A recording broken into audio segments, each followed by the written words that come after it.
Well, a St. Petersburg firefighter recovering from a traumatic brain injury after he was hit in the face by an exploding fire hydrant. And that incident inspired 10 investigators to look into the condition of other hydrants across the Tampa Bay area. Here's 10 Investigates Jennifer Titus with part 2 of our series, Out of Water. We're looking at how old was this hydrant. We're finding out that these hydrants are over 50 years old. When a fire engine is over 20 years old, they replace that engine or truck or apparatus. Why? Because things start to fail. Why was a fire hydrant still 50 years later, still able to operate inside the city? And we've uncovered this hydrant wasn't even close to being the oldest hydrant in the city. Records show the city has hydrants dating back to the early 1900s. We took our cameras out to a few of those spots. We found hydrants rusty, aged, corroded. This video that was shared with us shows a loose hydrant shaking in the ground. Never once in your 40-year career did you think that it would be the hydrant that could hurt you? No, and I've had friends, call me and ask how Tyler's doing. They're like, hey, what happened? Did a cap hit him? And I try to explain it to them, and they're firefighters also from Chicago, where I used to live in, Dunedin and Clearwater, stuff like that. And they'll say, what do you mean it broke off at the base? After the incident, St. Pete Fire Rescue sent out this memo regarding an investigation into the hydrant failure.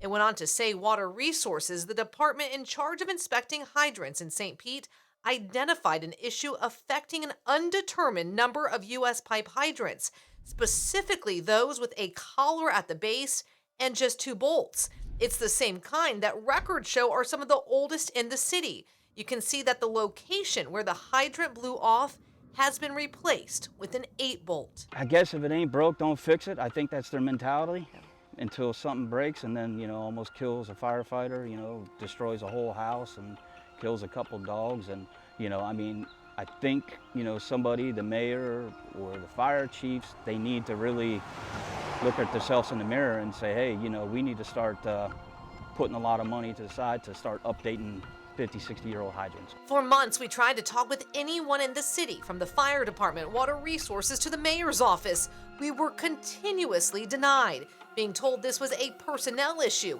even though we explained we were taking a look at aging hydrants across the community. So we showed up to a mayor's press conference to ask him questions about the city's aging hydrants. We've got a database from the city that shows that there are some fire hydrants from 1924. We have photos of corroded fire hydrants within the city. We know of an incident where one actually blew off. What are you doing to make sure when a fire department goes to use a hydrant that this is a fire hydrant, that will work and residents will be safe? Okay, so well, just as a heads up to jump in, I will get your information. I know you sent me those questions earlier. I just want to remind you that there is an open personnel piece associated with the fire hydrant issue, so we are very limited on what information that we can provide.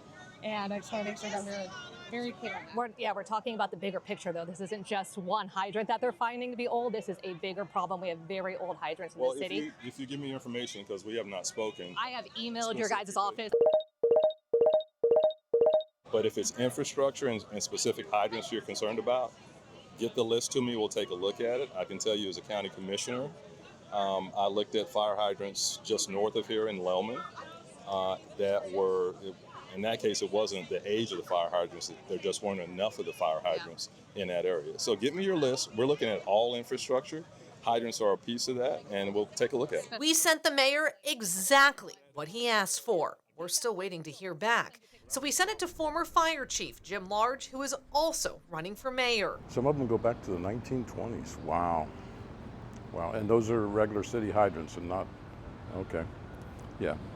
I think that those should be on some sort of there should be a replacement schedule like there is for everything. Some part of this is corroded. We also sent it to Michigan State University professor Venkatesh Kodur, who works in the area of fire safety. Corrosion is a major problem, not only with these hydrants, with anything, including our bridges sometimes and other things as well.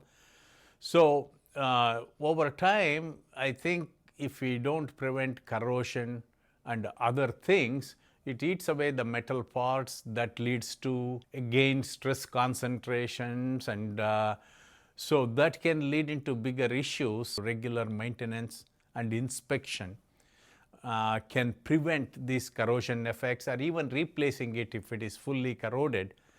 That has to be done throughout. So corrosion can play a role in this kind of emergency scenarios. A scenario that this former firefighter never thought would ever become a reality. This thing breaking off the ground could be a career ender for him, and he's young, or it could happen to anybody else. And what is the city doing to fix this problem? Are they doing anything? Did they realize that there's a problem? Once they got that water back on, did it go pretty quickly? It did, yes. But I mean, obviously it was a bigger fire than at that point. Josh always believed living next to a fire hydrant meant help was only seconds away.